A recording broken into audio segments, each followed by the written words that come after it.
அப்படின்றத நான் வந்து சில விஷயங்கள் சொல்ல உங்க எல்லாருக்குமே நிச்சயமா நீங்களே கண்டுபிடிச்சிருவீங்க அப்படின்னு தான் சொல்லுவோம். நடிப்பில் தனக்கென தனி பாணியை அமைத்துக் கொண்டவர், நடிகரே என்று அனைவராலும் பாராட்டப்பட்டவர்.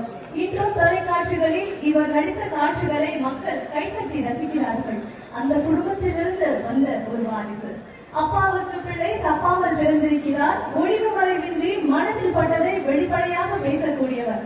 திரை சங்கத்தில் நீண்ட காலமாக பொறுப்புடன் இருப்பவர். சங்கத்தையும் உறுப்பினர்களையும் இரண்டு கண்களாக பார்ப்பவர், காப்பவர். தைரியம்னா தில்லுன்னா இவர் பெயரை தைரியமா சொல்லலாம். சம்மேளனத்தின் சார்பில் பாராட்டு பெறுவதற்கு முழு தகுதிக்குரியவர் தென்னிந்திய cine television artist dubbing artist union தலைவர் திரு டத்தோ ராதாரவி அவர்கள். அவரை பற்றிய ஒரு காணொலியை தற்போது காணலாம். வித்தியாசமான நடிப்பில் தனக்கென ஒரு இடம் பிடித்தவர். சென்னை அரிமா சங்கத்தை வழிநடத்தியவர். தென்னிந்திய நடிகர் சங்க தலைவராகவும் பொதுச் செயலாளராகவும் பதவி வகித்தவர்.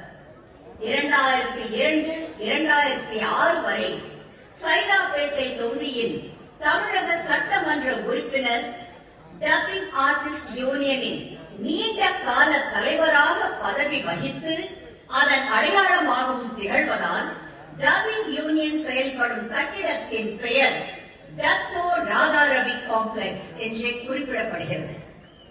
டத்தோ ராதாரவி அவர்களை அன்போடு மேடைக்கு அழைக்கிறோம்.